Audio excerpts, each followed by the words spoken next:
Thank you so much, Madam Chairperson.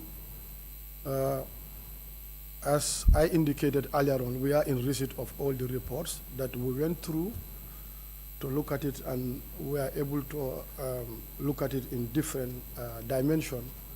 And there are areas whereby we have also flagged and we want some clarifications that we will be dealing. So I want to start with the activity report, which was before us. So like, I don't know whether you are in receipt of the activity report, but I'm on page 1.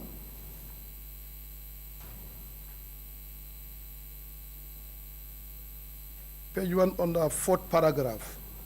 In June 2021, the August Assembly approved a 36 million supplementary appropriation package for GRTS.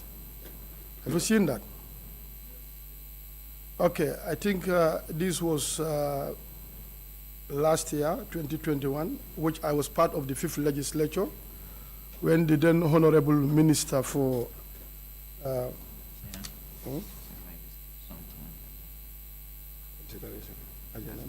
no, forget about that. Okay. Okay, before we go there, I have skipped something that we want to look at it. Can someone move a motion for us to adopt the agenda as it is, or with an observation?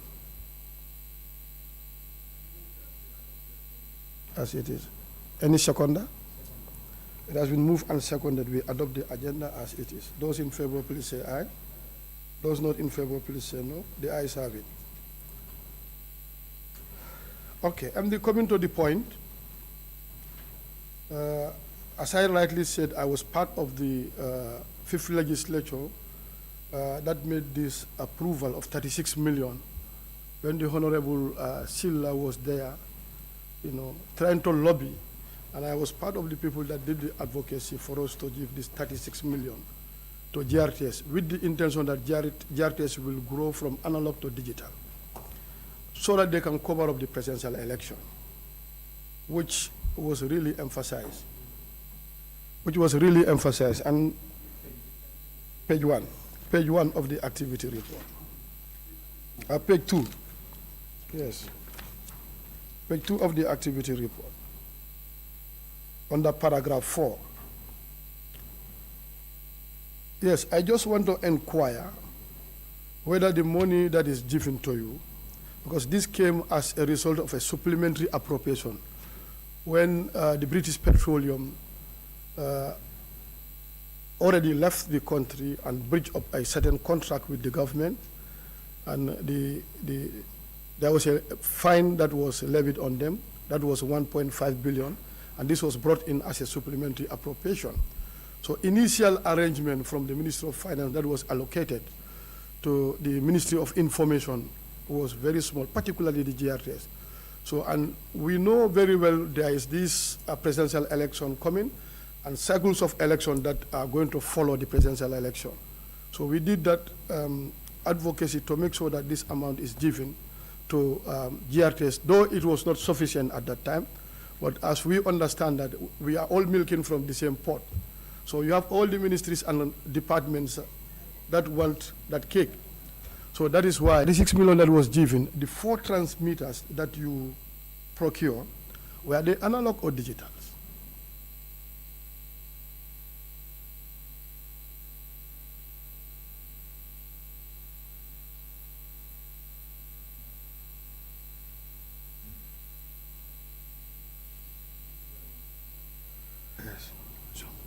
Thank you very much, Honorable Chair. Yeah. The GRTS management was extremely grateful for the SAP allocation of 36 million, because without that grant, we would not have been able to cover the elections. We spent the entire amount to the last butut, but we also used our own resources.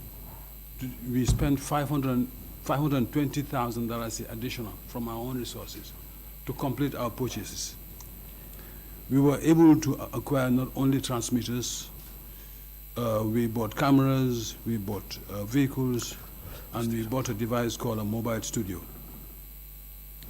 Regarding the transmitters, they're actually dual mode. Pardon? They are dual mode. The annual mode. Dual. Okay, dual, Yeah, exactly. dual mode, yes. Okay. That means that they can be manual, they can be digital with a very simple procedure where the software is updated. I have the Deputy Director General Technical who may be able to expand more on this. Okay. Yes, we have a slight complication here. He did not take the oath, unfortunately, so maybe we will, can we pause for the clerk to... No, excuse me, we are not even hearing. Oh. MD. Oh, I'm sorry. I've been speaking to the other mic rather than the Cameraman, PA system, yes. Okay. Okay. Yes, so we were saying that the transmitters are dual mode. Okay. Yes. Dual mode meaning they could be digital, they could be analog. Okay. Yeah. Okay. Then further, in fact, I think we have reliably informed they're supposed to be digital, so that we can grow from that end. And from your point of view as a technician who is very much aware, especially in this particular domain, do you think this dual mode is better than a digital one? Yeah, what dual mode means is that if we were to go I digital... understand perfectly. Yeah, exactly. So I think which is the best? You think, is it dual or completely digital? No, at the moment they're operating on analog, but if we were to go digital, we'll just tweak the transmitters and we would have a digital facility as well. Okay. Come in. Madam Chair, I have a concern to say. To have a dual mode seems a little bit complicated to me, because now having it dual is giving you an opportunity to be able to use the analog. If it was completely digital, you wouldn't have an opportunity. There is no avenue for you to go into that. So, because it's mixed, it's two in one. So that's given an opportunity to either use the one or the other. But there was a suggestion that we want to go for transformation process to ensure that we are digital. So, but then if you have two in one now, that gives you an opportunity to use this one. And now there is other one that is also functional, which is actually digital, but it's not in use. So I don't know what is. Can we allow the technician to take an affirmation so that we can have clarification on this? Thank you very much. Sure. Okay.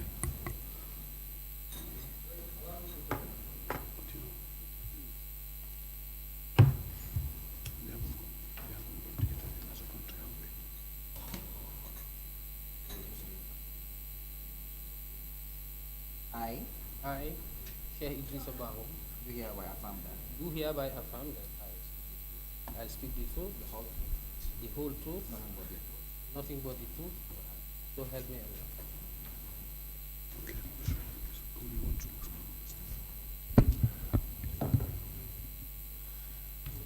To answer your question, Honorable Member, good morning by the way.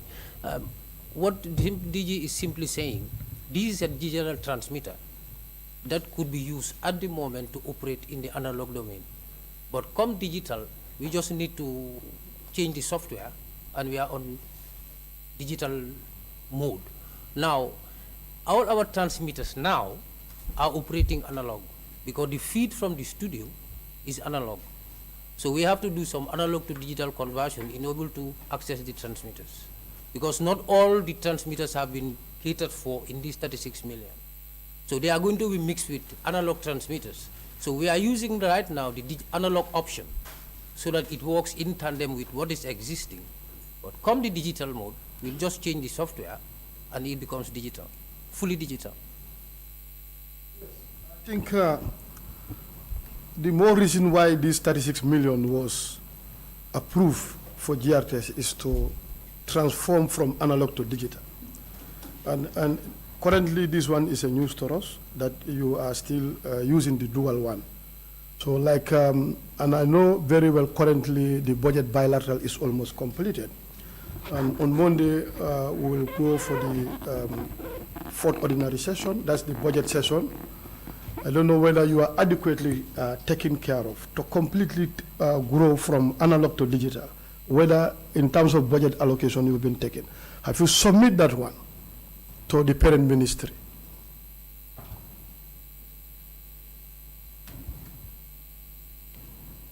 Yeah, I think as a country we would like to go digital, like the rest of the world, but that's why we have a subsidiary, GRTS subsidiary called DGL. That's the unit that we have tasked to set up a digital service throughout the country. But we need a lot more resources to actually do that now. DGL needs a lot more resources to actually put this country on digital. But have you factored this in your budget line? Actually, we are expecting DGL and the ministry have requested for additional funding from cabinet. So that is what we are expecting to use that to implement this project. It's a huge project that GRTS cannot, in its current budget, accommodate. No, my issue here is, here is a situation whereby GRTS is confronted with a lot of challenge financially. Sure.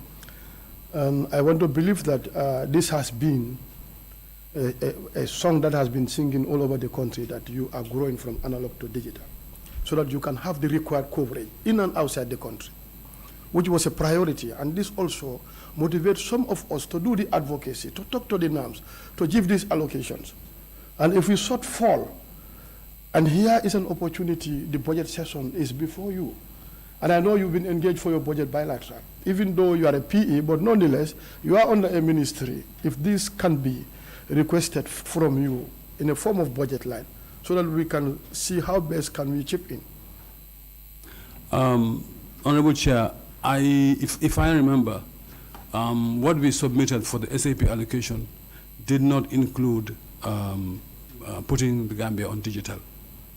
It was purely funds we had requested to enable GRTS to cover the elections properly. And the equipment we needed were namely transmitters, cameras,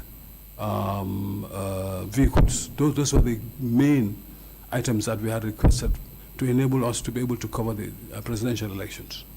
And that was what we used the funds for. We have a complete breakdown of what we used the funds for.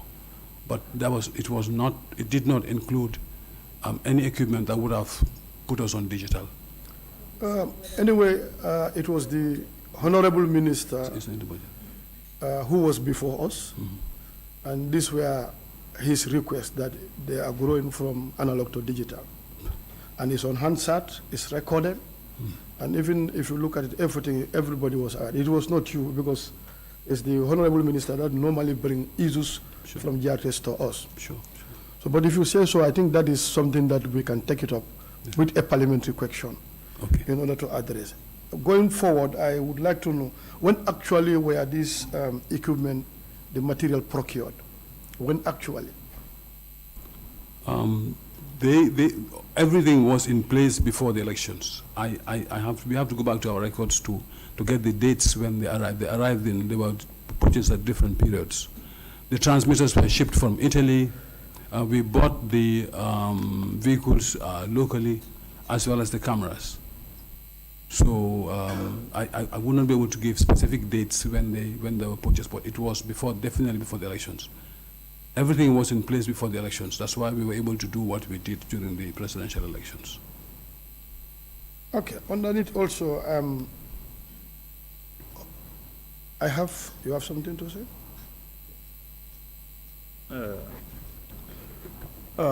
If I may ask, DG, about the initiative of being going digital, what is limiting you right now? What are your limitations? In GRTS going digital, looking at the fact that the whole of West Africa and the continent at large, national TVs have all gone digital. What is really your limitations? No. I think I can answer that from the technical point of view. Okay.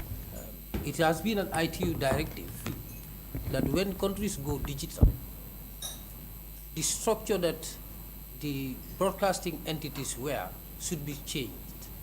Now, in the broadcast chain, you have a content provider and a distributor. Now, the distributor is the transmitters, the multiplexers that form the different channels. Now, the content providers are entities like Grts, Star TV, Afri TV, and QTV.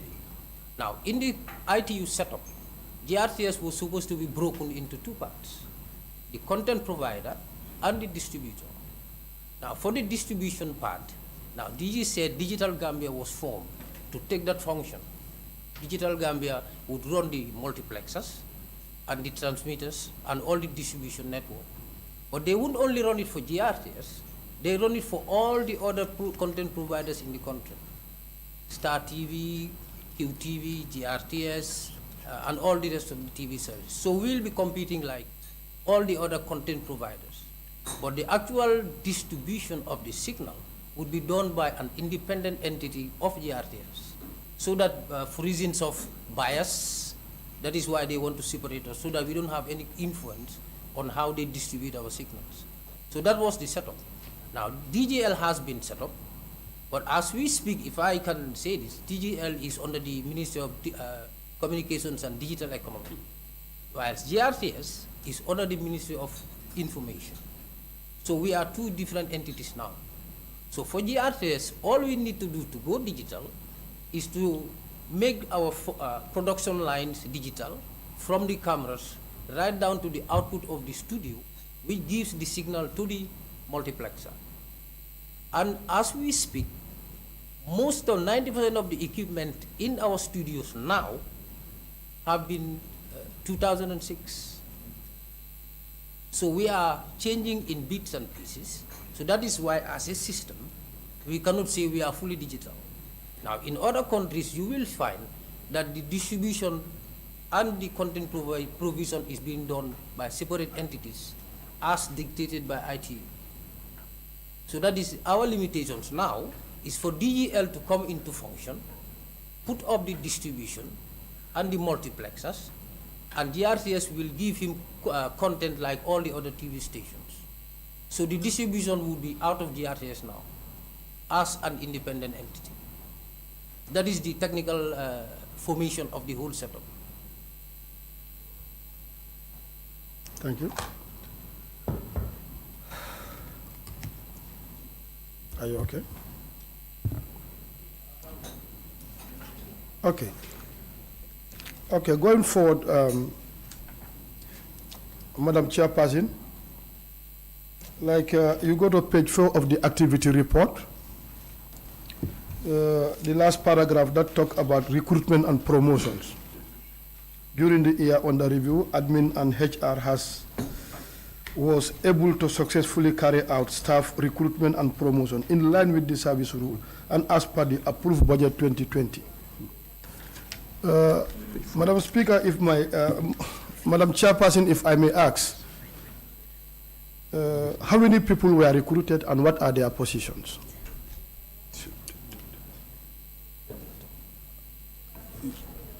Yes, I think I'll pass that question to HR.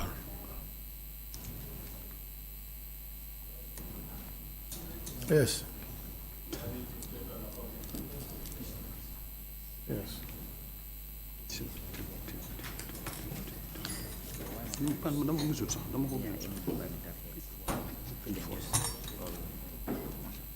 Okay.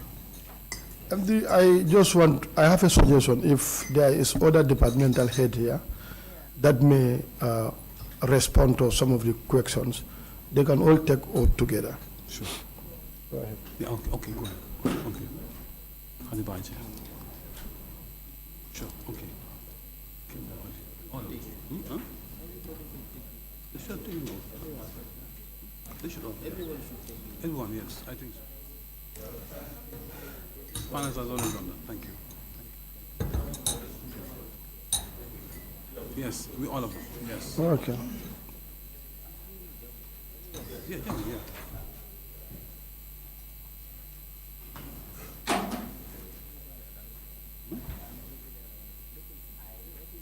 Jata. Jata, wow, I think. Yes, yes. But we don't exempt the job one.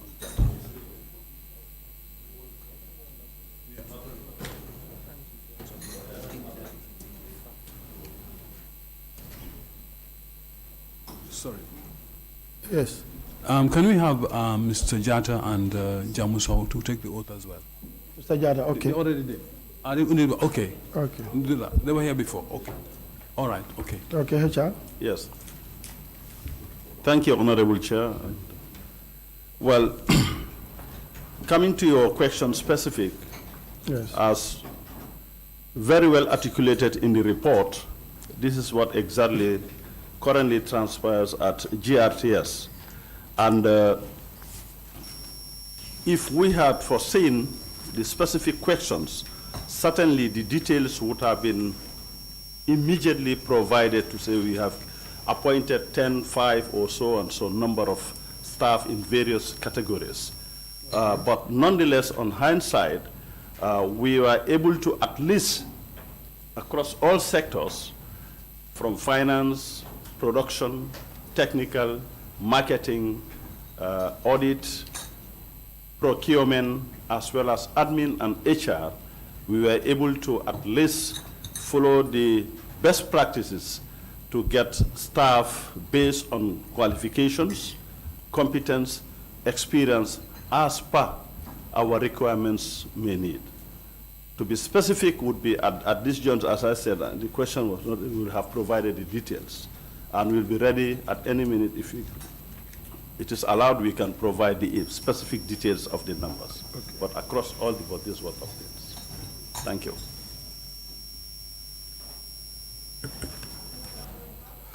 Okay. No, then you have a question? Come on. Madam Chair, the reason why I always call, because the questions are always directed to the board chair, so that's why I always call your name. Sure. Yes, good. Going through the report of the Human Resources Department, and I can see a lot of recruitment processes that the institution have undergone to different programs, diploma, degree programs, and certificate programs. A lot of names. But then, if in MSc, I can see.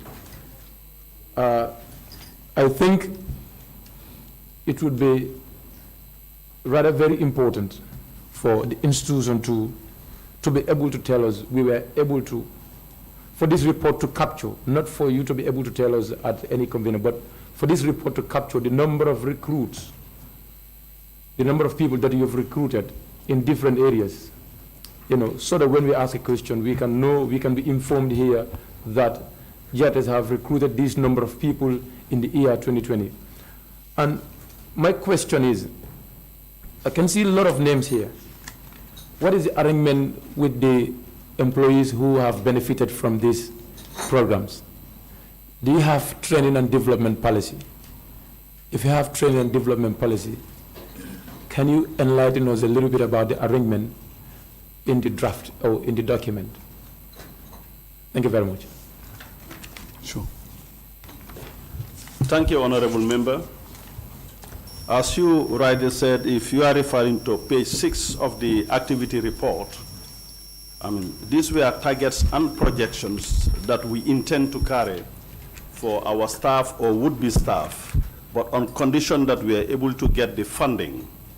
But unfortunately, we couldn't access the funds to send various staff on the training programs that we identified during the year under review. Coming specifically to what is being said right now, if I can get your question on it, what was your latter part, if you could please? Yes, we have a training policy in place, and we've not even had a training policy in place.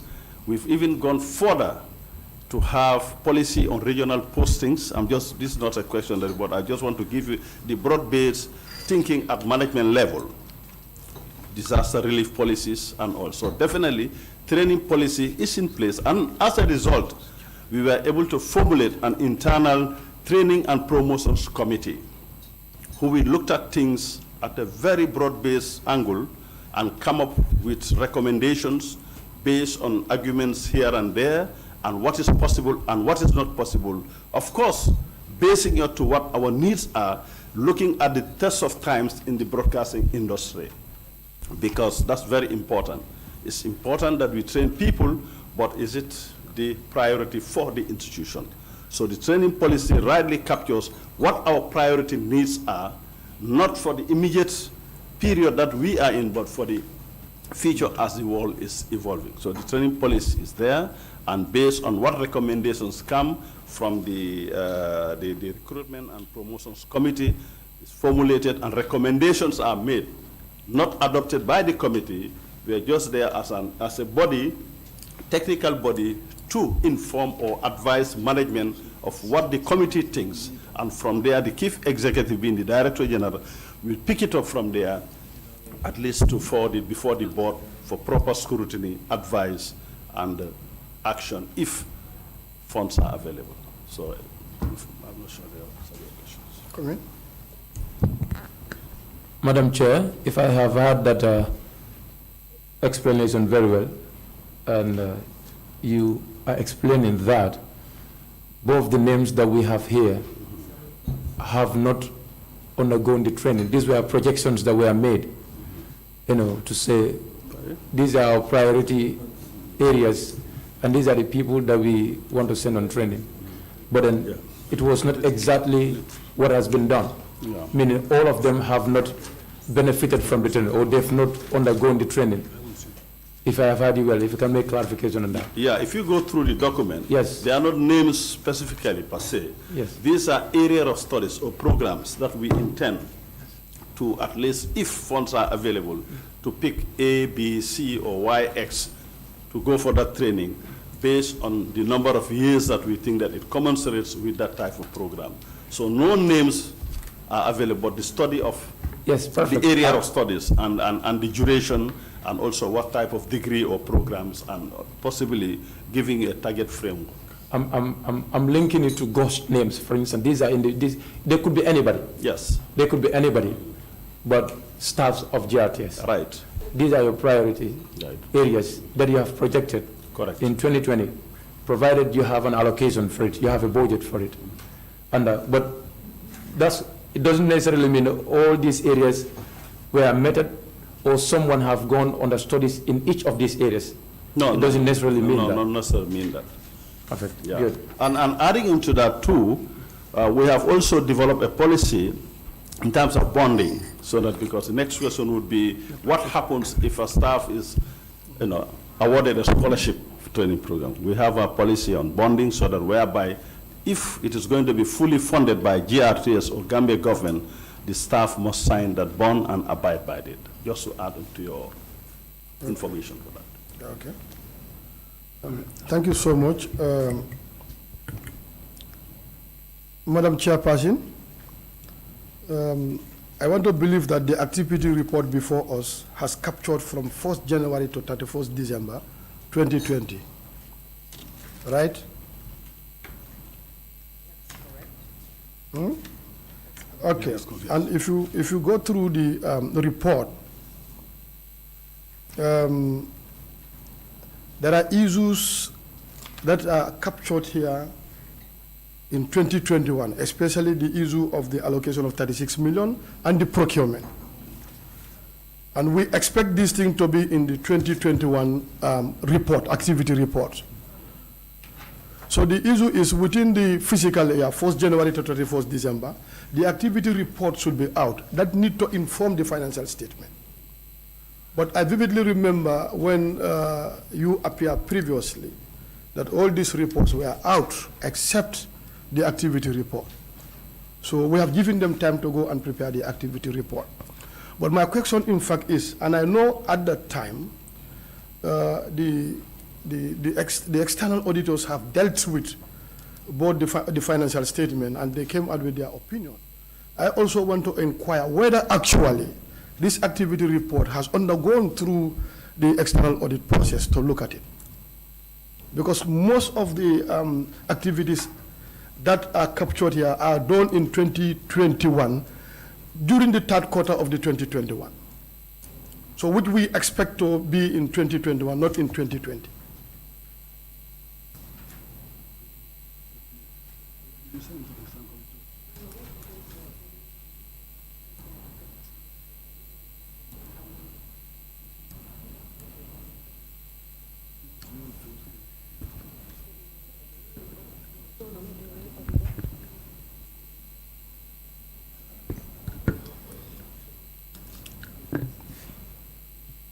Good morning, everyone. Just to set light on it, the accounts were already done prior to this activity report being done. So this was adjusted just few days before we did our submission. So obviously the auditors did not have the opportunity to review the activity report because by that time they've already closed their engagement. I think, Madam Chairperson, you are now the overall apex body that conduct oversight on the management issue, and these are very serious issues. Yes. Like a report should not be here with us without going through the audit process. And again, in fact, the content has captured 2021, which is very serious. And we expect every activity from 1st January to 31st December 2020 for it to be captured here alone, not the 2021. So these are issues that we have to look at it. And it's not telling well on the integrity of the national broadcaster. Honorable Chair, I do agree. And I would like to, I effectively took office yesterday. I know. And I would like to come at the end of, when my colleagues have answered to your queries, I would like to make some comments after that. If you would kindly allow me. Thank you. Thank you so much. I think with the activity, there are a lot of issues that are there. But now, moving forward, I want us to go to the management letter, where we have some issues of adverse audit finding that need to be relooked. So, yes. What's your suggestion about the activity report? Hence, it has not undergone the review by the auditors. We'll have it here. All right. Okay, let's allow the auditors.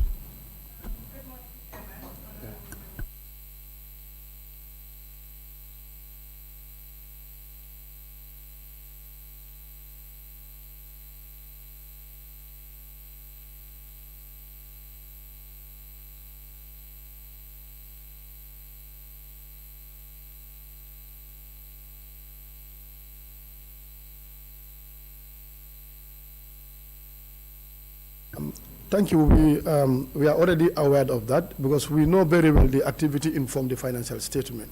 So how can the financial statement be ready without the activity? So this, they are not commensurating. So that's the issue. But I think we will come to that. Go ahead. Let's go to the management letter.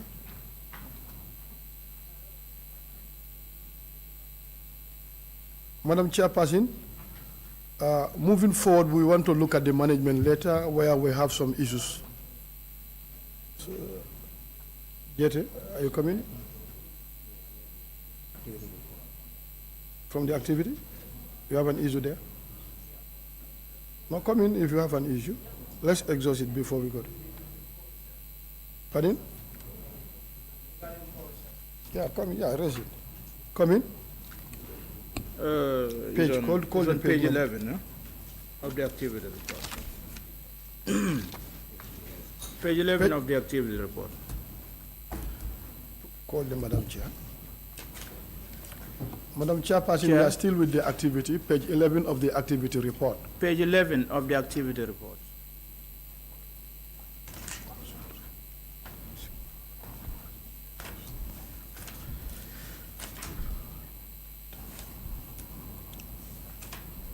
Are you there? Okay. Where it states poor reception of GRS signals, unlimited coverages. Yeah, I want to ask, because it's been a dilemma in the province, you know, someone who lives in the provincial area, like beyond Basse, sometimes you find it difficult to have signals, especially the radio, especially during the rainy season. When Basse radio is not on, you cannot have access to GRTS news. So what is the limitations to that effect? You know, what are some of the problems that you encounter, and what limits you on the full coverage of your network throughout the country? Yep.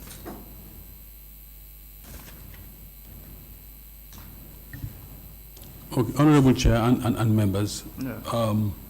we in the 36 million, we bought some transmitters because we were aware that DRTS did not have nationwide coverage. Even there, on the north bank of the river, unfortunately, there's not one single transmitter, and that has become a sing-song really for us. Okay. We are making every effort to install 2 new transmitters on the north bank, to be stations specifically in Kerawan and in Kawur, that will enable us to cover the north bank. Regarding the other transmitters, yeah, when we have a power failure, for example, in Basse, then the transmitter goes off. We have a generator, but the generators are very expensive to maintain. So, if for example, Nawek goes off, then and you are in the URR, you would not get GRTS. The same happens in Kaninlai, for example, or Mansakonko, or Kudang, because we have transmitters in those areas that I've just named. It's Basse, Bansang, Kudang, Kaninlai, Mansakonko, and Abuko. So if you have any problems receiving GRTS radio, for example, or TV, that is because we have sometimes power issues. But we've also gone on satellite. So if you have if you have an antenna, a TV, a satellite antenna, anywhere in the country, you should be able to see GRTS signals. Yeah, so it's a challenge that we're working on. Okay. Huh? Come. Wait. Sure.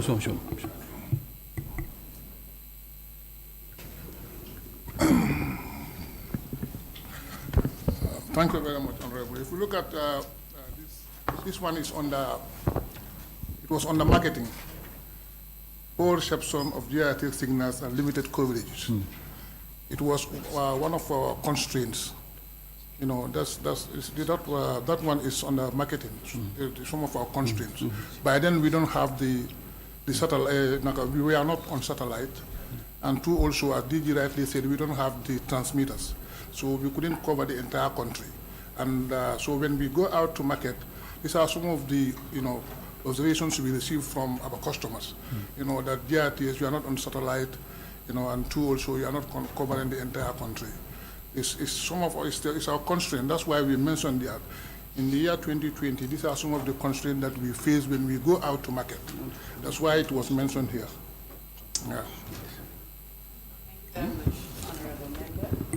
In addition to the problems that the Director General highlighted, for Radio Basse, we've also been experiencing low voltage. The station can be on, but if there's low voltage, you wouldn't hear anything. And I think it's also a factor. Thank you. Can I just add, take cue from Hadibaji's remarks, because low voltage is not only affecting Basse, it is affecting headquarters itself. And we have complained this over and over to NAWEC. We've been to them. We've been to the NAWEC management to discuss this with them. Whenever we have low voltage, sometimes our air conditioning even doesn't work. So the studios become really uncomfortable. So it's not limited to the reception. It's limited to the comfort in the studios, for example. So that's something I wanted to bring up. Okay. Yeah. So you have? Come. All right, Madam Chair, I want to ask this question. The transmitters and the vehicles and the material equipments that you've purchased, did you follow the procurement processes? And if you did, have you got the approval from the GPPA? Absolutely. Before the procurement? Absolutely. We went through the procurement process. At every stage of this process, we consulted GPPA. That we can assure you. And you've got the approval? Yes, we did, yes. Yes.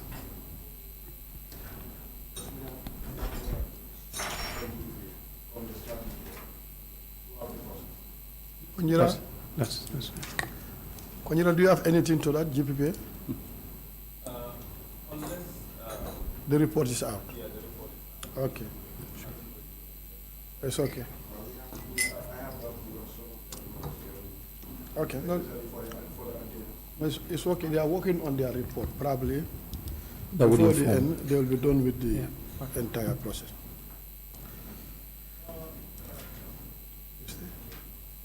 Have something? Yeah. Huh? Okay. Let me just. You mentioned of the low voltage in Basse and in our headquarters? Yes. Okay. Have you made follow-ups to NAWEC regarding That's this? what they are saying. And no, wait. It could be verbal, it could be written.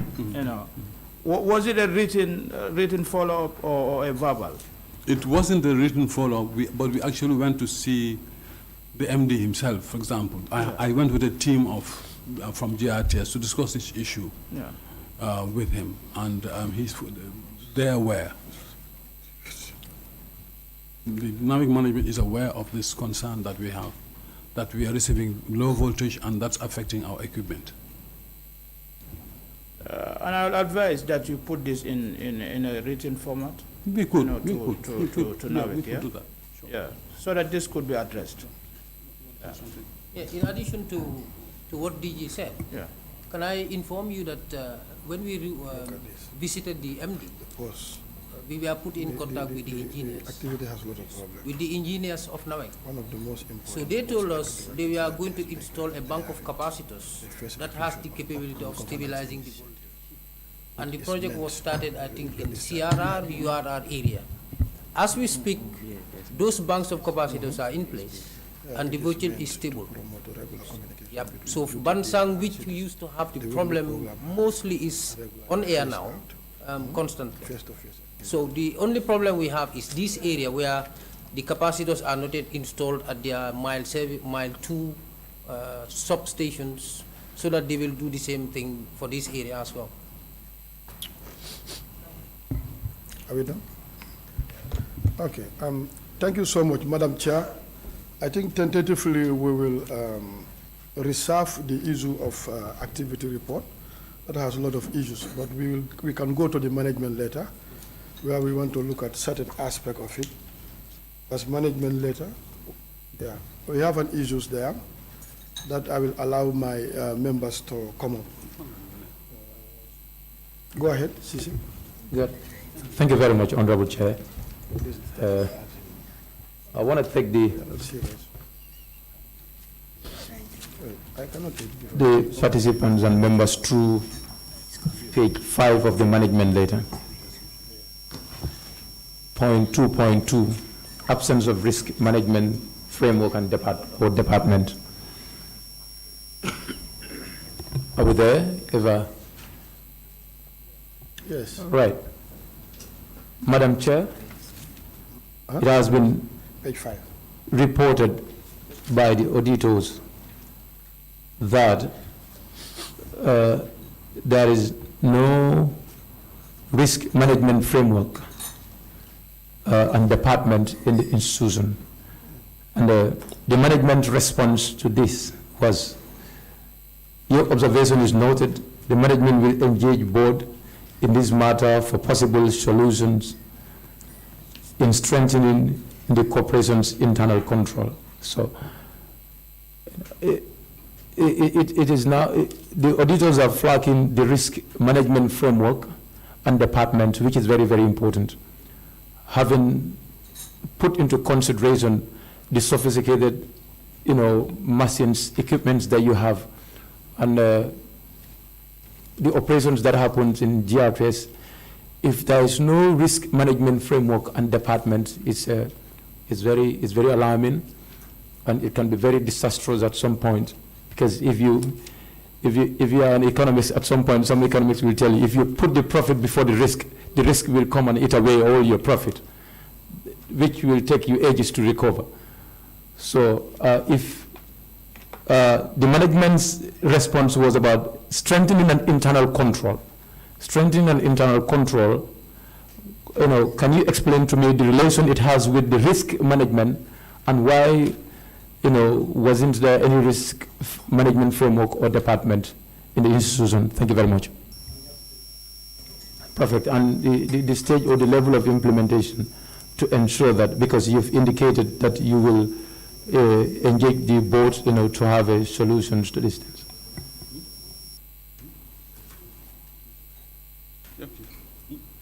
Yeah, Musa, we asked internal audit. Musa, can you step in, please, on this?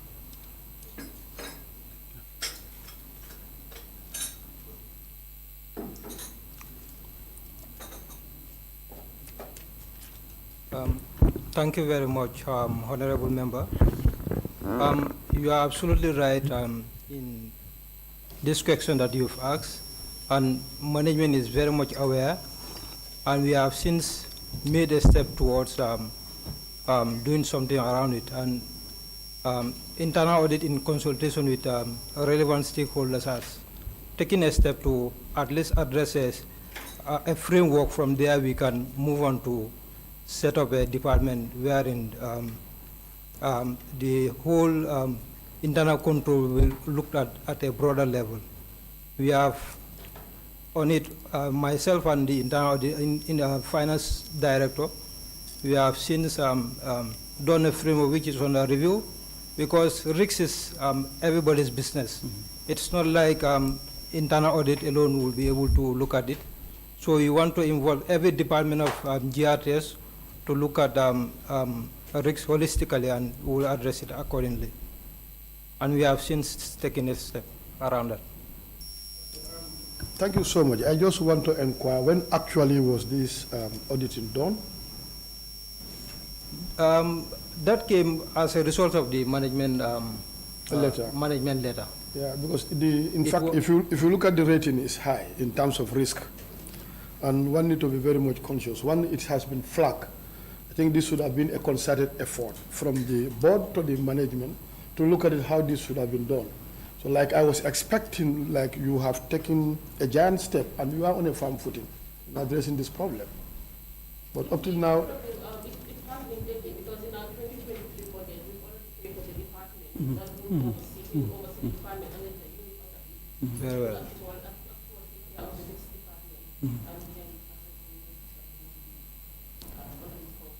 in the 2023 budget. Like I said, we want to start with the framework first, and then from there we will move on. Yes, Honorable Chair, I want to say that we discussed this issue extensively during our budget session, during our budget meeting, our budget consultations, and it was then that we decided we were going to set up a risk management department, yes. And we are going to implement it, inshallah. Madam Chair, meaning this issue will surface in 2021 report and in 2022 report as well. Because if now we come into the budget session for 2023 and it's in that budget where it is factored, so which means the same issue is going to surface in 2021 and 2022 report, and which means the level of implementation for that, for the 2 subsequent years, even after the report, is not implemented.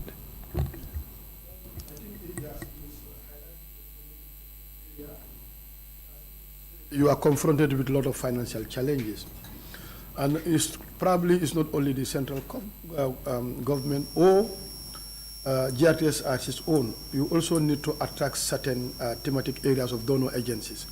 But if you have this negative picture that is portraying you in that dimension, you find it difficult to attract it. And up to 2023, like you look at the report, 2021, 2022 is there, though they are overtaken by events. But if there could be a strategic move to address it, would have been better.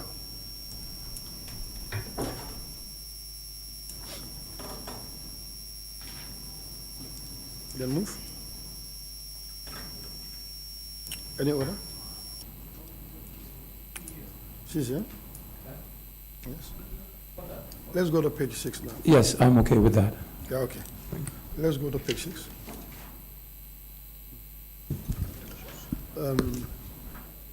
Yes, let me come in. All right. Honorable Chair, Yes. thank you very much for that. Madam Chair, let me take you through page 6 of a management letter, point 3.1. Receivables. May I take it through, please? Yes. It reads, the auditors have realized that during their review, the audit of the receivable account balance, we noted a difference of $2,263,568.82 between our expected receivable balance of $25,995,378.19 butut and GL balance of $27,358,947.01 butut. And let me take you through the implications, then I take you through your management's response, and we link the two to have some clarifications. Then the implications read, it says, although this was adjusted for after our audit, the difference noted above could result in misstatement of the receivable and revenue balance recorded in the financial statement. The inclusion of credit balance is receivable in receivable listing results in understatement of the receivable balance recorded in the financial statement. The absence of confirmation replies limits our audit work in obtaining third-party independent confirmations. Okay, management's response with respect to these receivable balances under either understatement of it or probably overstatement of it. And let's look at the consistency and what the management response to this. Mr. Chair, yes. It says, your observation was noted. Your observations are noted. However, all the accounts are reviewed and updated at the end of each financial year, with the exception to the one mentioned in herewith. Therefore, it can then be noted that it is due to the oversight. This is when I went through the report. This is what I definitely find it difficult to understand. I think the management letter or the financial statement should definitely go through management scrutiny and that of the board scrutiny before it is laid before the external auditors. So if it was an oversight in the sight of the finance department and it escaped from that place to the level of the management, because every management review their statements before placing it before the board, because the board is also far more critical than us at some point. So it escapes the finance department, it escapes the management, the senior management of the institution, it also escapes the board of directors until to the level of the external auditors, and it is termed as an oversight. That is another thing, and I want them to have an explanation with respect to that. I don't want to call it anyway. Thank you very much. All right, thank you, okay, can I respond? Thank you, honorable member. Your concern is well noted, and actually, we will take responsibilities as management of GRTS. The fact of the matter is that the finance department of GRTS is grappling with understaffed. For the fact of the matter that DG made mention about DGL being a subsidiary of GRTS, we used to have staff that work specifically under the reporting unit of GRTS, that's GRTS main, and this staff, some of them have been moved to DGL. And then if you look through the management letter, admin is implementing leave roster. Some of our staffs are sent on 3 months leave. So all these things coupled actually affected the finance department in ensuring that we deliver our reports on time. But this matter in particular, because we normally prepare quarterly reports and then the GSM levy is received 2 months in advance. An estimate was made, because normally when we prepare in quarterly report for the board, we make an estimate. So having made that estimate, actually, it was an oversight from the guy that was responsible upon receiving the receipt to reverse the transaction and actually capture the right amount. So this was an oversight and was detected during the audit, and having been detected during the audit, we did the right adjustment, and then what we have to put in the report is that it was an oversight, because we cannot say anything apart from that. It was an oversight from our side, which we take responsibilities of. And then we want to assure you that these things like this wouldn't occur next time around. My problem here is has it been resolved by now? It is resolved. It was resolved during the audit. Okay, the issue is I want to believe anytime there is the audit exercise, there is entry and exit meeting. Yep. And was the senior management there? Yep. It was resolved even before the exit meeting. Before the exit meeting, Yep. okay. I think it's okay.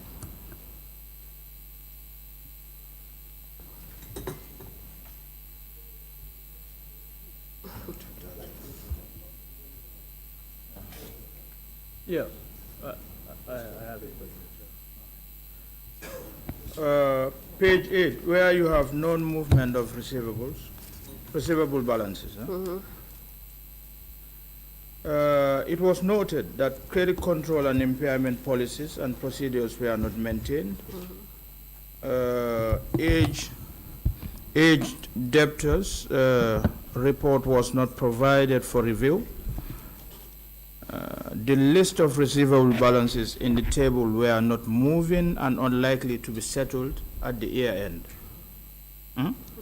And the management response was that the management responded that they will work to update the existing policy, having a comprehensive accounting policy manual. And that is a very high risk area. What are you doing? Or what have you done since the audit was conducted, or what are you doing to settle that come next audit? Thank you very much. Had it been that everything gone well, this thing would not have even occurred, because it was a concern that we at finance identified, and then we put it forward to board management and board since 2020. But however, it was not fruitful for us to have these policies in place and then have this that are not moving written off. But however, we still persuading them, and then just last, when this audit report was out, we presented it to the board once again. But unfortunately, we have a change of management at board level, so it could not push further. But however, we will still tender it with this new board chairperson and then move forward with it. Do you? But also, sorry, in regards to some of these non-moving receivables, for Gamtel and Gamsal, we have a payment plan agreement that is the cross SOE areas. But unfortunately, during the COVID, Ministry of Finance, the DOSOE, gave us the leverage to put on hold on this payment. So that was why these things were not moving. For large-scale eco-base and Ministry of Agriculture as well, we had signed contracts with them. Okay. But unfortunately, during the COVID, because we've already invoiced them, and then they were not coming up, so they didn't take up the program proposal. So it was not carried out in terms of airtime. It was not implemented. Yeah, it wasn't implemented, but as of that time, we've already invoiced them. And then we don't have the mandate to just write it off without the right approval from the board. And all these things are all catalogued in the document that we sent to the board. Yes, I want to follow. Under the observation by the external auditors, which and point 2, which stated, a debtors report was not provided for our review. You know, which means they don't even have privy to Where this, are you to, reading? to this report. They said, Page? page 8, page 8, Okay. 3.2, it says, from our audit of receivables, we noted that the following, the it says credit control and impairment policies and procedures were not maintained. It is saying probably they were there, but they were not maintained. And but 2, it says a debtors report was not provided for our review, which means they don't even have privy to that. That was not provided for their review. And those informations are important. Information are important for this review. Absolutely. So I don't know why wasn't it provided for their review, and whether they are available or not. Yeah, actually, thank you very much for that question. Before, we were using the QuickBook, and actually that was a pirated system, but in 2017, we acquired the Finext, and then we moved over. There was a transition from the QuickBook to the Finext, but there were certain balances that were only brought forward. So if you look at the egg debtors listing, it can only give you the listing from particular month. I think it was July downwards, July 2017 up till now. But the brought forward figures, you cannot get the egg debtors listing, and this is a system limitation that we have, because all along, unfortunately, before we migrated to the Finext, we had a system crashed. At that point, because the software was actually pirated, it was not our own. So upon that migration, we could only have the balance brought forward as of June 2017, and then the remaining balance, the other ones, you can have the egg debtors listed. Don't you have a central server? No. You don't? No. Up till? No. Oh, Honorable Chair. Information are very important.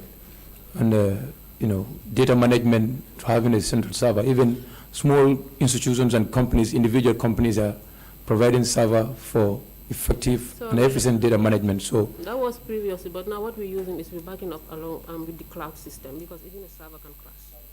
Yeah, we're using the cloud system. okay. That's already in place. Yeah, that's already. So that should have catered for the place of the server. That was previous. After we migrated to the Finext, that was the time we put in place all those mechanisms so that we wouldn't have this loss of data. How did you migrate? Was it an integration or you just completely get the overhaul of the system? We have all the transactions in the system, so we were moving. Some of them were entered manually into the Finext, and then we move on. And then we have the brought forward balances. It's a migration process that we went through. Good. Thank you, Honorable Chair.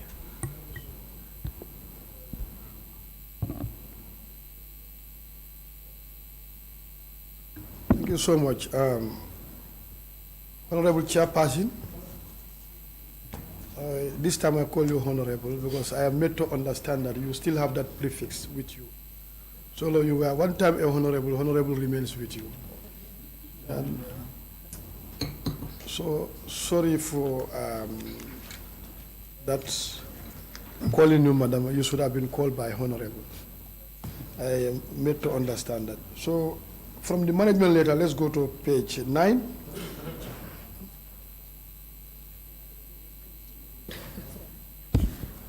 Yes, for under the receivables. Okay.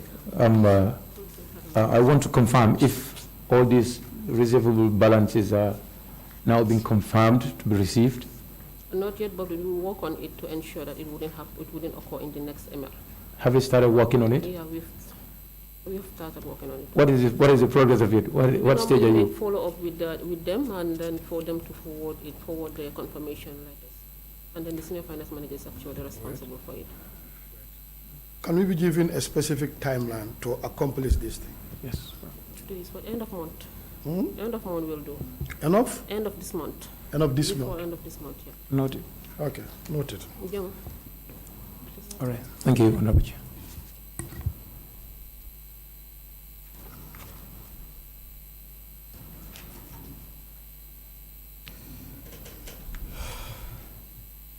Honorable Chairperson, moving forward, going to page 9, where you have Social Security confirmation differences.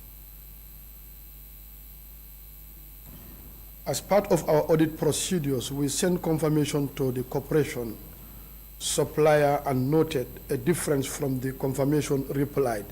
received from Social Security. The confirmation include a payable balance of $1,845,500. That is 37,792,134 burus from Social Security, which was omitted from GRT's payable records. Upon further inquiry, GRTS explained that this amount represents the investment of a satellite project by the government of the Gambia through the Ministry of Finance and Economic Affairs. This investment was financed through a loan from Trust Bank using Social Security as a guarantor. This was recognized as a capital grant and is fully amortized in the book of the corporation. However, evidence to support that this is a grant or a loan was not provided for our review. And if you come to your response, management has noted your observation, but the said amount has never been transferred to GRTS or invest into GRTS for economic benefits. In the absence of any economic benefit or binding contract, the said amount cannot be recognized in the book as a liability. Can we have an explanation to that effect?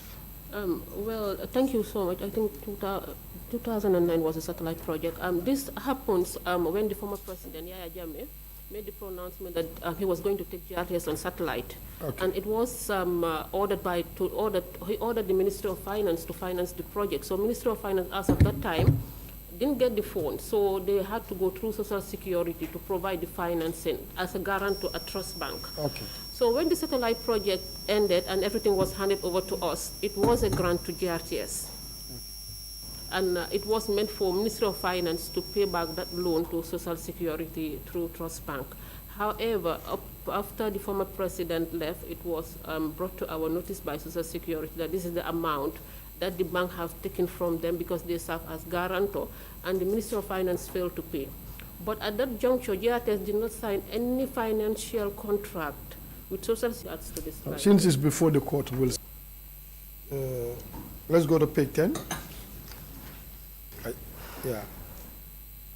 Honorable Jai, can you come?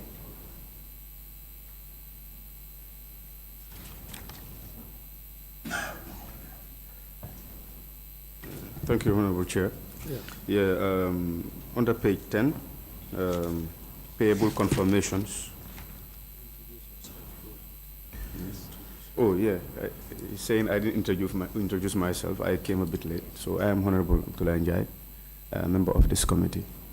Thank you. Which constituency are you? Oh, Banjul Central constituency. Yeah, thank you. Yeah, so under payable confirmations, 3.4, it is said that based on the audit procedures, that is in testing the corporation's liabilities, payable confirmations were sent to sample of the corporation's suppliers. However, they were yet to be received.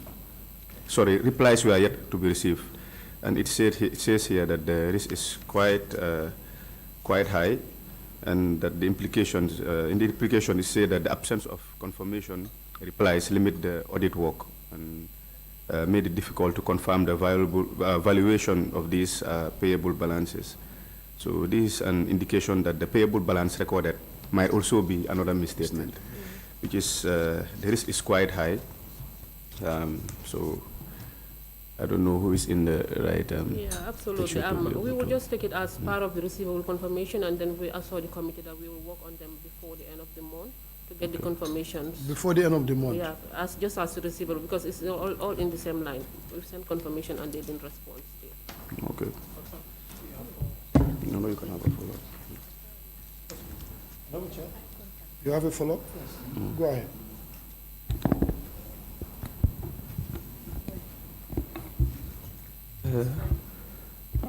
Madam Chair, yes, but I'm directing the question to her. Okay, all right. So withdrawn, Honorable Chair. Right, Honorable Chair, as conferred to you by the Mr. Chair of the committee, I want to suggest that either overstatement or misstatement of figures, it's appearing for the second time. And I think we should try to, as much as we can, to avoid that. It is not a good financial practice at all. You know, we don't expect to be, the figure is very high. The figures are too high. And for validation of this, I wonder who is going to validate these things. But I think it's important for these issues to be corrected as soon as possible, because issues cannot be coming like this and we say, we are going to correct it, we are going to correct it, we are going to correct it. But what do we do to stop them? Is by doing due diligence, you know, to what we are doing, because otherwise, you know, anyway. But I think we need to try as much as we can, you know, to avoid misstatement of figures. Yeah, actually, what the auditors are trying to put forward is that we did not misstate, but then they are assuming that it might be. It might be because they didn't get the right confirmation. Had it been that they get the right confirmation, then they can put their assertion as to whether it is misstated or not misstated. But as of now, they cannot. They are on the fence. They cannot say whether we've misstated or not. But for us, we've given the true and fair view of what we assume is the true picture of our payables. So unfortunately, the confirmation did not come for them to make their assertions. So until then that's the time that they can make the assertion as to whether we've overstated or not. So this is the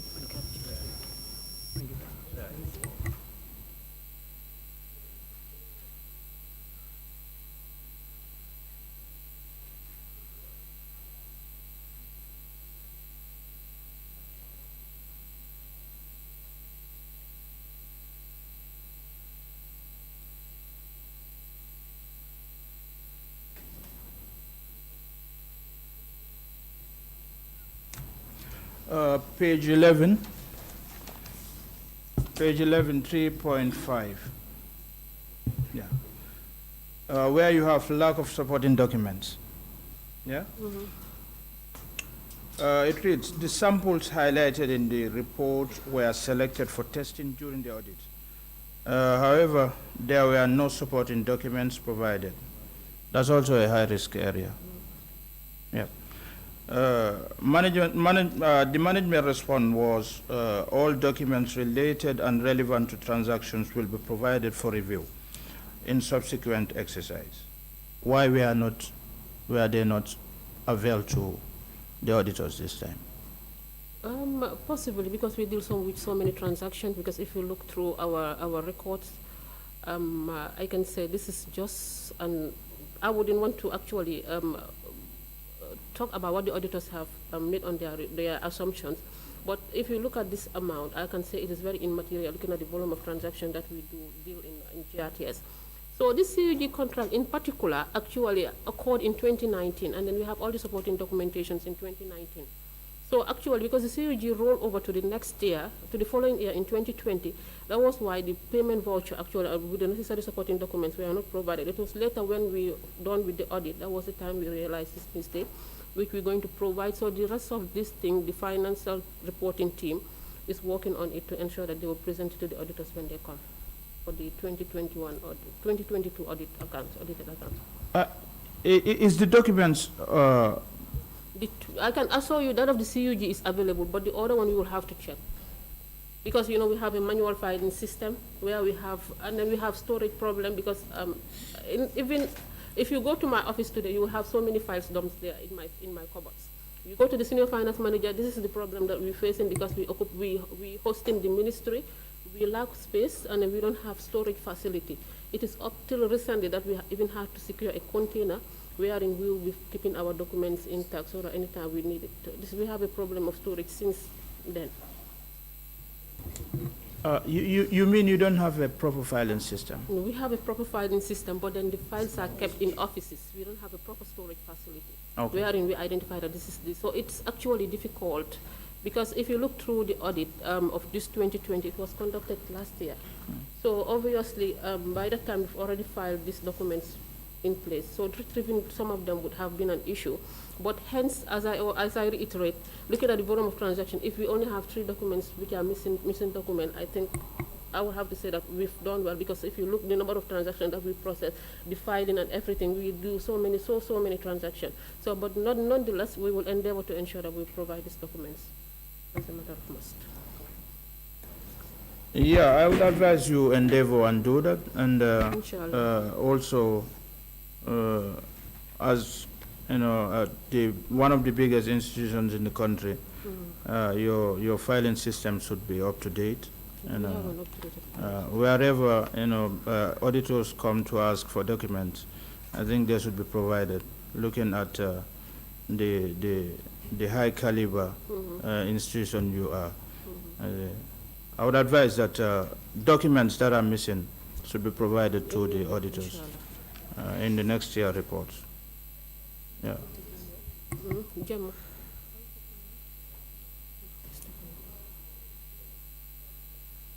This is a follow-up question with respect to this. These were 3 documents, right? Yeah. But don't you think those 3 documents could constitute the higher amount of funds, maybe 3/4 of the funds that you spent in it could happen? I'm not saying exactly what happened, but if it's even a single document, missing could constitute a high amount of funds, that you use in an institution. Even a single document. Yeah, I understand. It could be material, but it could be very material. Yeah. So if you say it's only 3 documents. But then I was actually referring to the amounts specified, because if you look at our volume of transaction, this amount would be immaterial. One document could get lost again. Yeah, but it could be one next time. We will take heed of it, and then actually we'll see where we're forward in this endeavor. Okay. All right.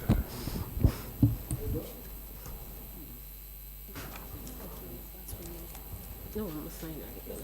Yeah, I have a question pertaining to the management and storage of some of these documents. It seems that you guys are having high constraints in terms of this. Office space. Sorry. Yeah, don't worry. So, what mechanisms are you guys taking in making sure you mitigate these lapses? Yeah, that's what I said, that we had to secure a container, a 40-foot container, to make shelves in it, and then have all the ACs and everything working, so that we will use it as a storage facility. Within the premises? Within the premises of GRTS. Don't you think that's a bit substandard? Yeah, but then actually we don't have the option. That's the only option available, unless the ministry goes away. Then GRTS is a big corporation. Some of our officers actually don't even have offices. They squeeze. So there is no space actually to accommodate. Wow. Can I ask for this clarification? I think the scenario looked very pathetic. You don't have office space, or you don't have space to build new offices? We have space, enough space. Even mile 7 we can erect, but then we don't have the finances to do. So the finance is still a burden? It's a burden. Okay, I think we'll take it up from there.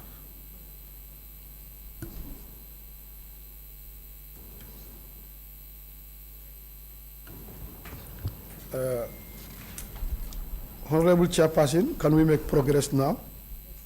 Let us also look at the prior year on the review. Then that will take us to page 12, where you have sell-side observation, we have sell-side charges. During the period under review, we noted the corporation generated an amount of $1.176 from sell-side rental to other telecom companies. Upon our review on the invoice against the approved charges, we noted that the corporation has been charging the same rental amount to other telecom companies since 2009, making it almost 10 years as at 31st December 2019. Management responded, the observation is fully noted. Management will review the tariff in consultation with the board of directors, with the review to increase it. And this has not been implemented. Yeah.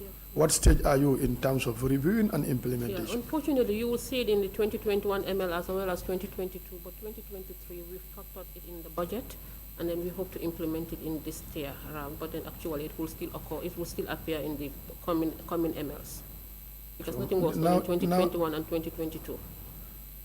Now the emphasis is laid on the 2023 budget.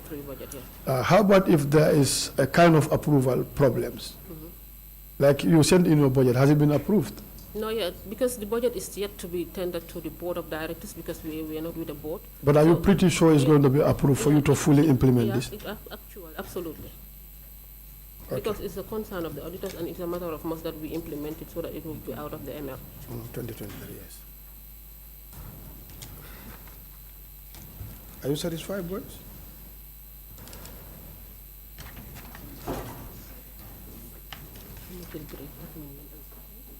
Let's look at page 15.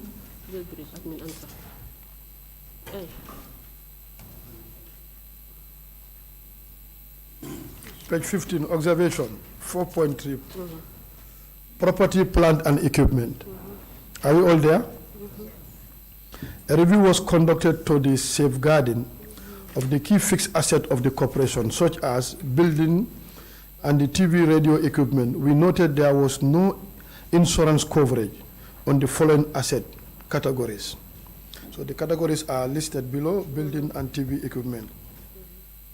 And in your response, ensuing the GRTS building and equipment remains the topmost priority of the management in the view of the highly sensitive and extremely valuable material housed in this building. As a result, a team has been constituted to work on the documentation needed by the insurer to be able to ensure the building and equipment accordingly. MD, can you update us about the status of this?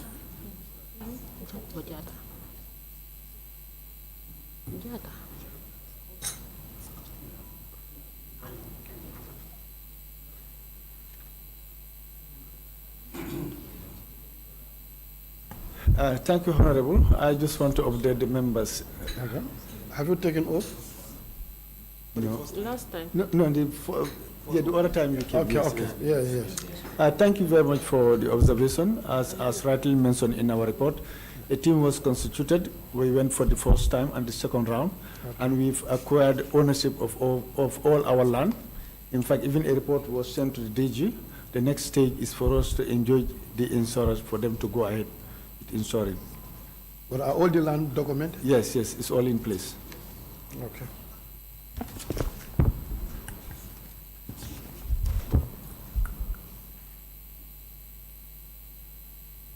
Page 17.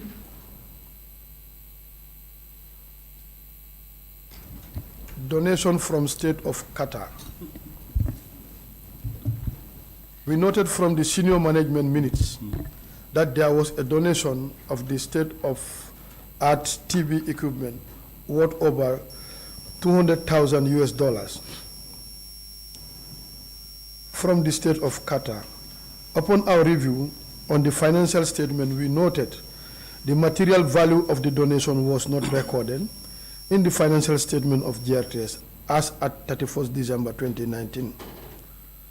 Upon inquiry on the reasons for not capturing, the management confirmed that due to being obsolete item, the donation was not captured, and we would have then expected GRTS board to approve the non-reconciliation of the item due to being obsolete, but there was no board approval from the board. Your observation is fully noted, and a recommendation for approval have been submitted to the board of directors. Please note that these equipment are all analog and are outdated. Auditors, can we hear something from this? They are not implemented. Was it done by you? Sure. No. Okay. No, sure. Okay. Can we hear from the management?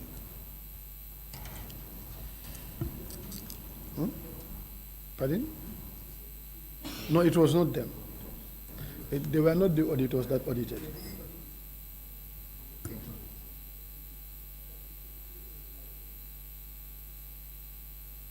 Honorable Chair, thank you very much. I think this remains as it is as stated.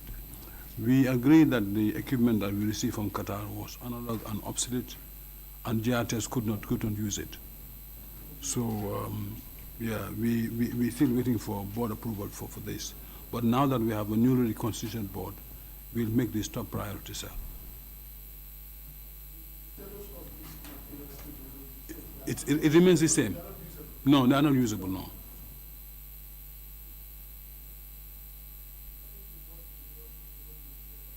Okay. Sure.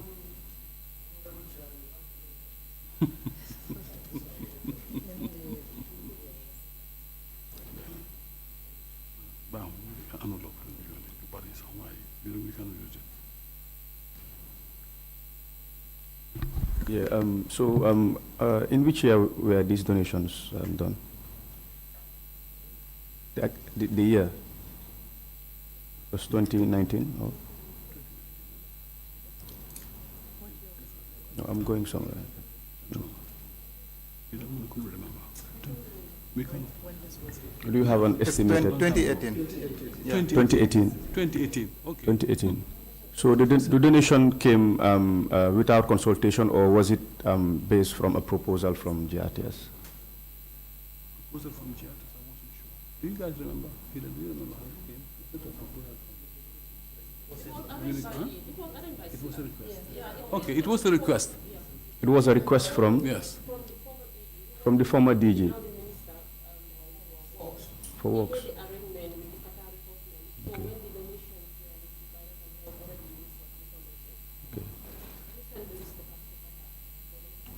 Okay, so wasn't it, I would say, the probability aspect of it, of these things being, or getting outdated, you know, at this? But this was the donation that you guys received, but not the original proposal. Okay. That's how I see it. That's what it is. That's exactly what it is. That is exactly what it is. Yeah. That's exactly what it is. Not penny here. Oh, no. Okay, so among those items, are some among them that can be utilized or resold, I would say, so as to at least have something on our coffers? Yeah. Yeah, some are usable, and we've already started using them. The ones that are usable. The ones that are not used are in store. In fact, the engineering department prepared a detailed list of that equipment, indicating the status of everything, whether they are good, obsolete, faulty, unusable, and we submitted to the management.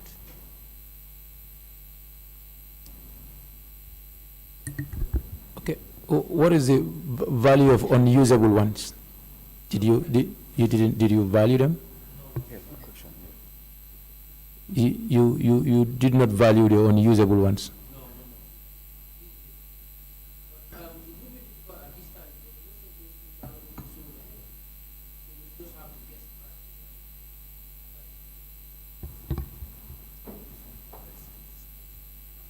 Okay.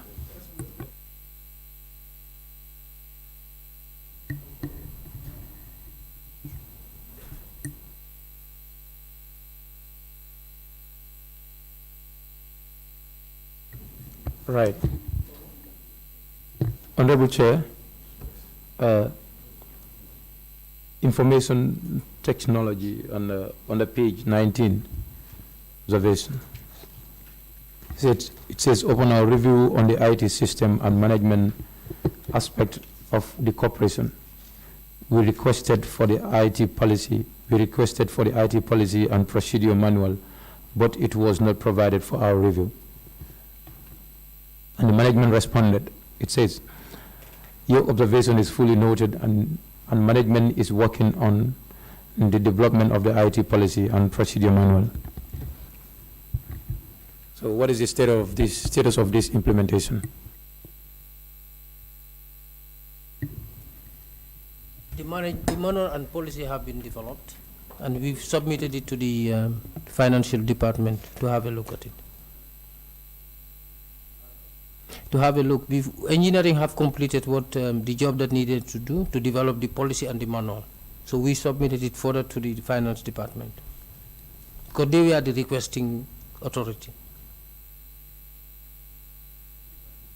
When was it sent to finance? Maybe about how much? I can't remember, but it must be months ago. About a month or two. I think after our appearance here, and this issue was raised. So immediately we set on developing it, and we finished it within a short period of time. But Honorable Chair, I think this needs to be done as soon. Everything that's done in GRTS, it's computer. It's an institution that all of us are building hope on, to make changes for us. So if we don't have a policy as to how our IT equipments are used, you know, and that should be done as soon as possible. I think those should be, you know. What is happening? What? Yes, that's a good one from Honorable Chair. That do you receive any response from finance? You did not for 2 months now. So, Madam Director probably would have a reaction to that.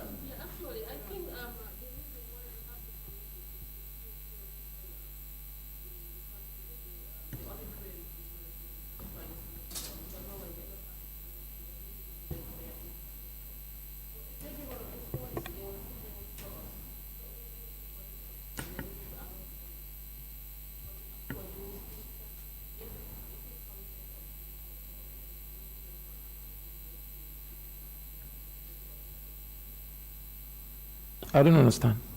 Yeah. So.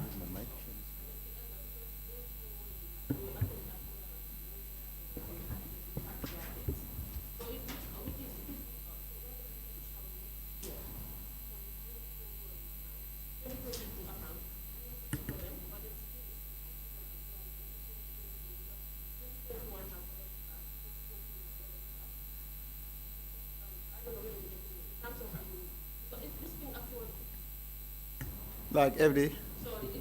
Yes. 2021, yeah.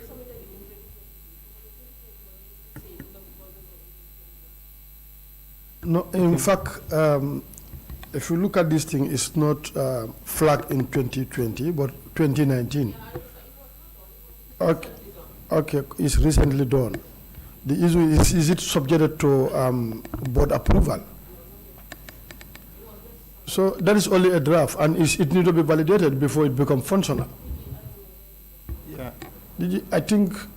Every. I think what. Exactly. These have been pending from 2019 to date, and I believe this should be subjected to the board approval for you to sit and validate these things. Because up till now, that is done. That is not done. And I think, as far as I'm concerned, it's an internal issue. This shouldn't be a bigger problem. But up till today. So, a question? Wait, yes.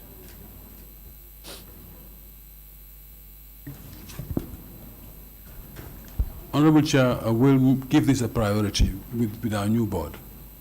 We'll take it up as soon as possible. Can we have a deadline? I think we have to convene the as soon we can table it at our first board meeting. We can do that.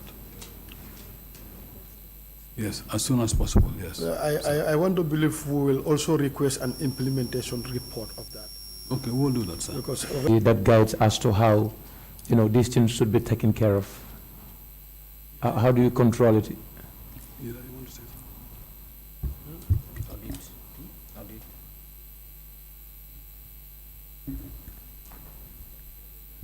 Yeah, I think the only controlling mechanism is the Department of Audit. Departmental audit, you mean? No, department. We have an audit department. By internal audit? Internal audit, yes. Is the one that takes care of it? Yes, is there anything they would flag it. You know, internal audit, are they auditing the issues that are happening and to flag what is going right or wrong, or they themselves are given mandate to take care of something and to flag whether that's correct or not? They would flag whatever they see to be going wrong. And they are the one taking care of it? Yes. You cannot be player and a referee. You cannot be taking care of something and you tell us, you know, whether it's going right or wrong. I know they are independent personnel to look at issues that are happening and to flag them. This is going right. This is not going right. But if they themselves are taking care of something and you expect them to report and tell you, this is going right. This is not going right. When they are players in it, they cannot be referee. Honorable Member of Parliament, as you rightly put it, we are not involved in setting standards. We only look at what is available in play, and we carry out our audits, and we report. That's what we do. In essence, we are referees. We will not be players, as you rightly put it. We carry out audits and report it to the relevant audit committee. That's the audit committee, in consultation with management. That's what we do. Well, the question was, who is taking care of it? That management for now. Hence, there is no policy. That should say probably the head of the IT department is the custodian of this policy to ensure that we have a proper implementation of the policy. Then who takes care of it? He said the internal audit. The internal audit already carry out audits, not taking care of the policies as you rightly put it. Who do you question in your audit process? The relevant Who gives you information? The relevant department. So which means the IT issues have been taken care of departmentally now. Exactly. Right. So to have good practices, and manage our systems, I think it's important because nowadays we have people getting into people's systems every now and then. I have flagged this to one of the corporations that one managing director has flagged us and said, at one point I was in my office when I was sitting, I don't know if my AnyDesk was snatched by somebody. Then a mouse was rolling in my computer while the person was sitting in his office. But there has to be control mechanisms as to, who gets access to the system, who gets access to the server room, who gets access to what, who touches what, who doesn't touch what, so that, these issues can be protected. But if that is not in place, still we are very exposed. The institution is very exposed that people can intrude into it through our systems and get information from us. So.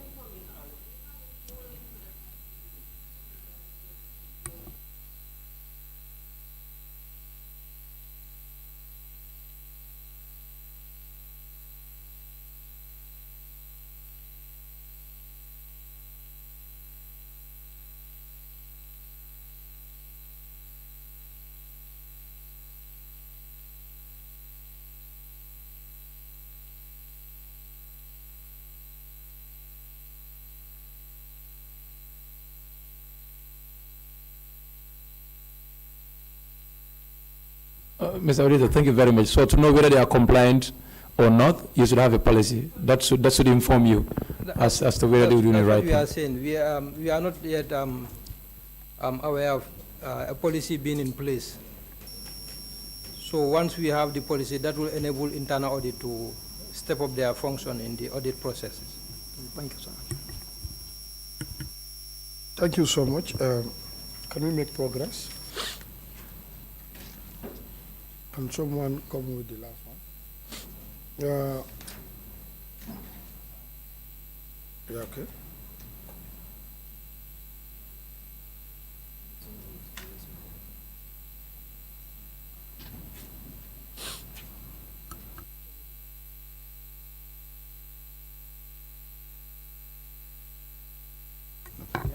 No. Okay.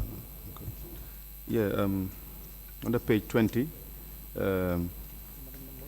management letter 4.8.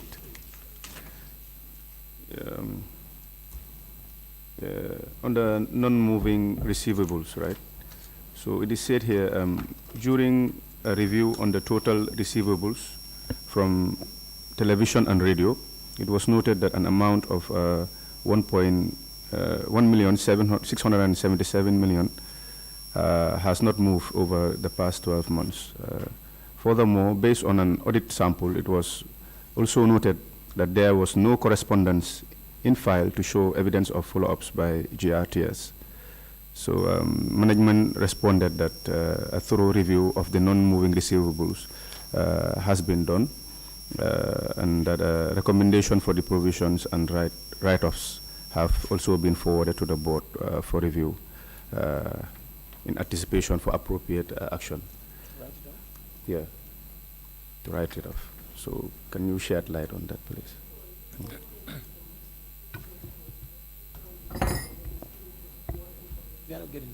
Sorry, the mic, please. Yeah. particular case was forwarded to the board. We did all the recommendations. A thorough review was done holistically on the receivable as to the ones that were not moving.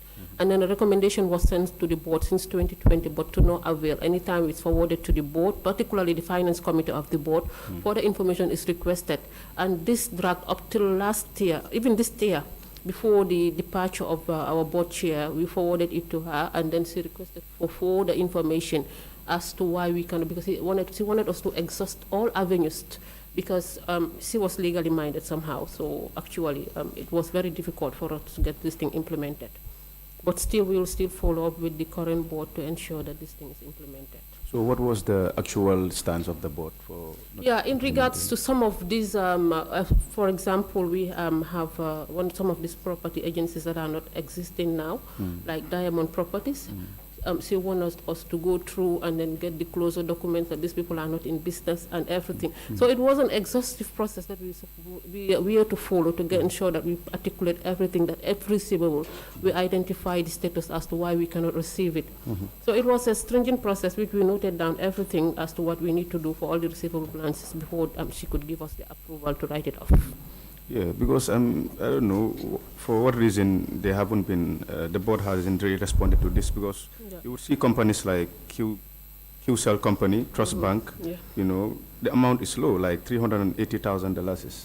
Yeah, you see, like Jollof Tutors, they are no longer in operation. Exactly, yeah, so I could see obviously, that. she requested that we get the legal documents for their closure, that they are no more in business, so which is going to be very, very difficult.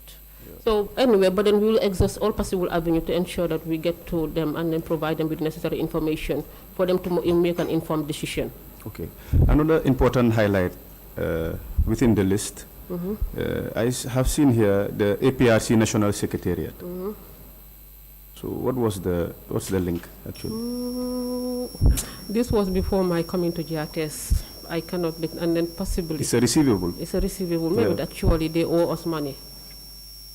Yeah. But no, obviously, because we carry out advertisement service publicity, we conduct programs. So if we rendered a service to them on credit. But are you sure it was a service? It should be. Because we cannot invoice anything that is not a service. We cannot invoice without us getting the approval from the Director General that carry out this activity, instructing program. We can only bill when we have the right approval. So obviously it was a service carried out. Follow? No, fine. Yeah, okay, no problem. Okay, I think. Thank you so much, Madam Honorable Chairperson. How often does the board usually meet? Every quarter. Every quarter. Okay, Carol. Every quarter. Okay, yes, every quarter. But if the need arises for the board to meet, under my chairmanship, we definitely would call the board. Yeah, I think this is a very serious issue, and it has been flagged since 2019. And all the reports are with the board, and up till today, this has not been resolved. It's almost 2019 today, it's almost 3 years completely. As a matter of fact, all these issues that are coming up are so important and a matter of urgency that we will be calling up a board meeting as early as next week. Okay. Okay. Thank you so much. Honorable members, can someone move the senior management of GRTS to stand down for us to have some internal discussion? Honorable Chair, hereby move a motion that for GRTS team to stand out for 5 minutes, then we discuss. Thank you. It has been moved and seconded. Those in favor, please say aye. Aye. Okay. Honorable Chairperson, can you allow us for 5 minutes? We want to have some internal discussion. I will get back to you.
Thank you, Honorable Chairperson. The House resume. First of all, I want to seize this opportunity to congratulate you on behalf of the board that has been newly inaugurated. On behalf of my committee, we are really happy that you are assuming that leadership role, the board, and you have been a veteran in the area, which we really appreciate, and we definitely anticipating your board will do a lot of job in transforming GRTS, and eventually we would like to see a totally changed GRTS management in the years to come. And we have a lot of hope in you and the board. That was a problem. And we know GRTS has been struggling. You are coming from difficult moments. But currently, I think we can understand that you are on a firm footing. Before I go further, I would like to introduce the vice chairman of this committee, who also doubled up as the majority leader of the National Assembly, by the name Honorable Bileji Tunkara. He was engaged having other meetings, since most of us are into a lot of committees because of the size of the National Assembly. So we have a lot of committees. Sometimes you are into 3 or 4 committees. So when they coincide, you have to look at where you are taking leadership position. So you have to be with that. Though I'm in the same committee with him, but he has dealt with his committee and joined us now. So we as a committee, we have discussed among ourselves by looking at this report, and we have resolved into the following things. We are ready to adopt this report, honestly speaking, but we have some recommendations that we want to recommend to you. One, first we want to look at the issue of the activity report. That has a lot of issues, and we believe if you can go back and better prepare the activity report, that will entail predominantly the 2020, and the issue of 2021 and 2022 be completely out of the report. And that is to redo the activity report. And if you go up to page 6 of the activity report, I think this is a kind of, the table shown is just like a strategic plan that you intend to do. So you can better prepare that one and allow this information to be on the 2021 activity report. Currently, I don't know how will that look like if this should continue. So we want a redo of this one. The other issue, like underneath, we also want to look at the staffs that are recruited, their positions, and the number of staff that are recruited. Yeah, and activity report, yes. 2, Honorable Chairperson, we also want to look at the risk management of those that have been flagged by the auditors. How do we resolve these things? And with a time bound, when can you do it? So that the picture of GRTS can be excellent as we all advocating for.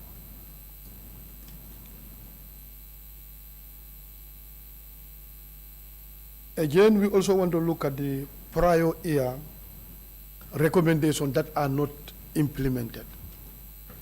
If you can also give us a timeline, when are you going to do these things?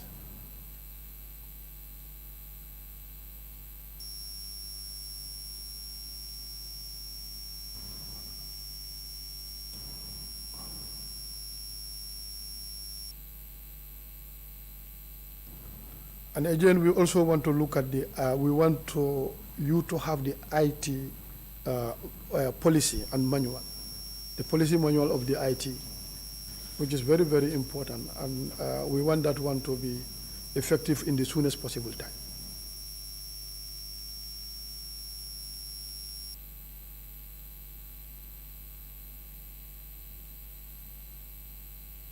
These are the resolutions we made upon approval of the reports. And be rest assured that our next batch of oversight will be rolling out to your institution to see what obtained on the ground. And probably those transmitters, in fact, we will try and have an opportunity to see them and how they look like. So those are things that we would like to do. And going forward, we want to hear from the Honorable Board Chairperson with regards to the resolutions we make upon approval of the reports that are before us. Thank you.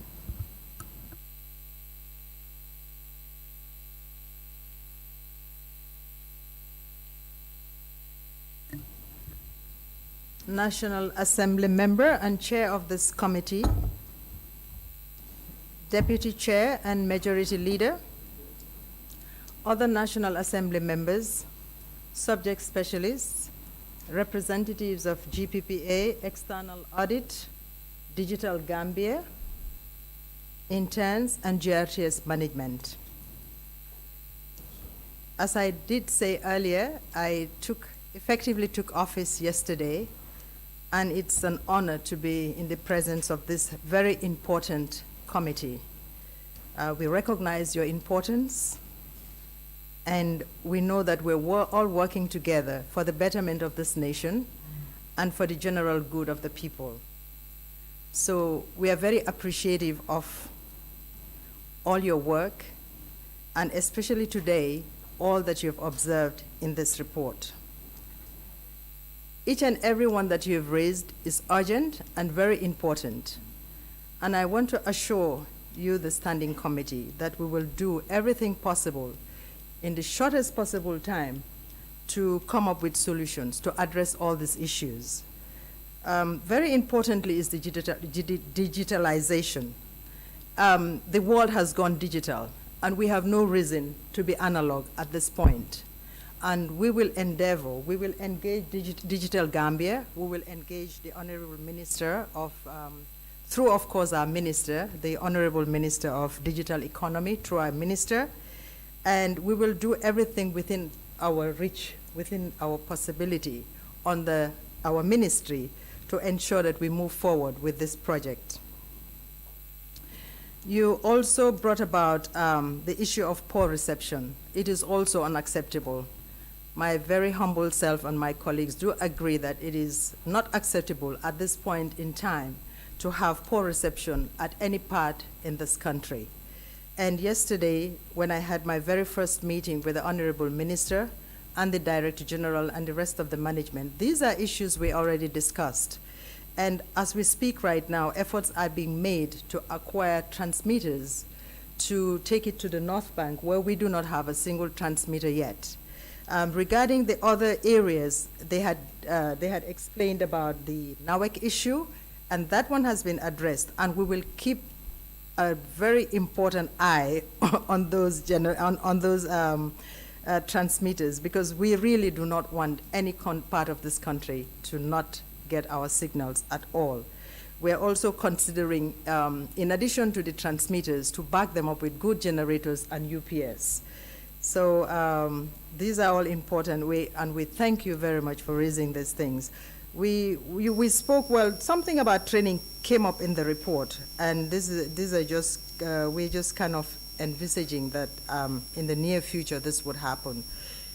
We just want to say, in the past we had enjoyed very good relationship with other countries, other partners, and some of us have enjoyed several training abroad at no cost to the government, and we want to take that up in countries like Egypt, the Netherlands, even the BBC, Germany.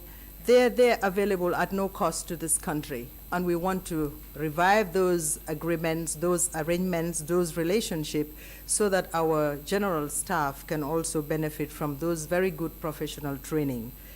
Again, importantly, is our financial issues.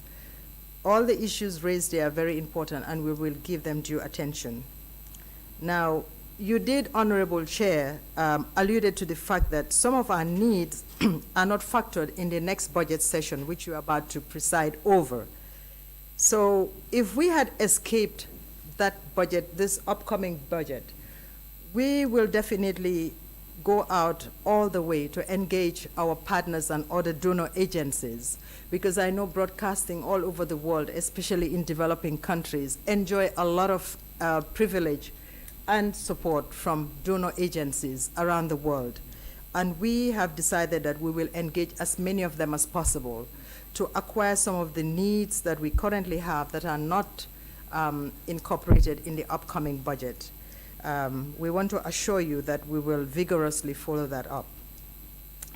We will also take strategic moves to address all the issues that you have raised. It is important, as you said, to keep our data safe. That cannot be overemphasized.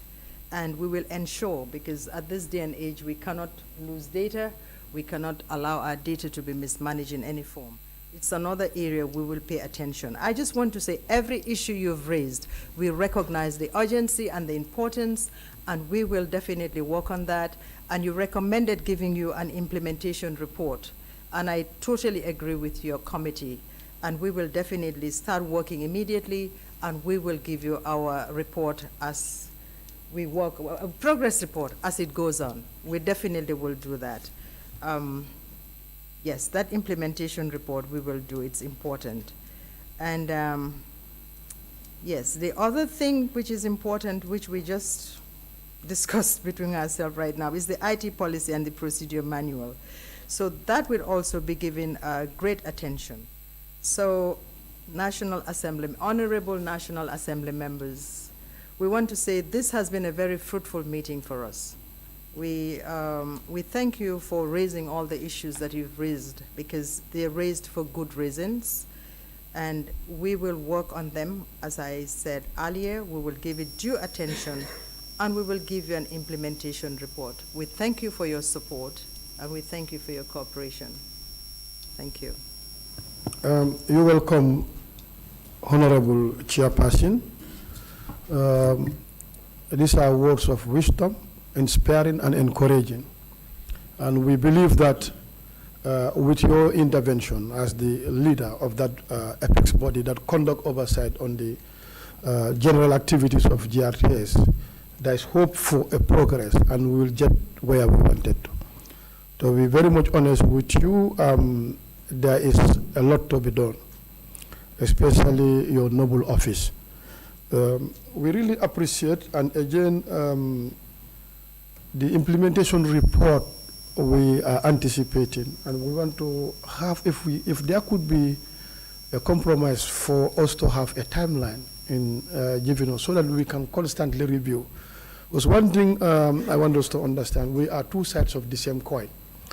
The general populace have a lot of expectation on you, and we also have a social contract with our electorates. At the end of the 5 years, we'll go back to the electorates, which is extremely important. What is incumbent upon us to write a positive legacy, and this cannot be done without having a cordial working relationship with you. It's not a witch hunting exercise, but we want to ascertain that. We want to flag any abnormalities. How can we improve upon the job area? Because one thing that is very key, as far as the state-owned enterprises are concerned, they have a 3-core mandate, which are very important. If you look at GRTS in terms of staffing, because the central government cannot do all, you need to do recruitment in terms of staffing as a core mandate of GRTS. So if you extend your capacity, more staffs can be coming in. And the service you are providing, which is insufficient currently, as you rightly alluded to, other parts of the countries are not having signals of GRTS. And you assure us that you will work tooth and nail to make sure that the entire country receives the signal. And the other aspect is, if possible, because you are not a profit-making entity, but there are instances whereby if you do certain things, you can be paying dividend to the government, so that this can go into the consolidated fund to be invested into the productive sector of the economy, so as to create more jobs. So these are core areas of every state-owned enterprises, which we want to work on. And as you are aware, currently we have the bill that is before the Parliament, and is going to be led in this coming particular session. And I believe it's going to be referred to us as a relevant committee. And I think we will also invite some of you to look at it some of the provisions, because we need to conduct expert opinion as a committee when it is referred to us. So I think when the commission also come into play, that will also take care of some of the governance issues that are still in the books as major issues. But other than that, we are very much happy, and we want these reports in the soonest possible time, probably the second quarter of the 2023, if we can get these reports. Other than that, we are happy, and we really thank you for coming on board. I know it has been a very difficult moment. There was a time when there was no board, but we had a discussion with you, and we agree. Upon your arrival, the board will be inaugurated on the 8th, that was yesterday, and which was done. And you live up to expectation by coming on board to have this consideration, which we really appreciate, and we hope to see more of this cordial relationship from you. Other than that, can someone move a motion for us to adjourn till 2015 for our next session? 2:15 for the next session.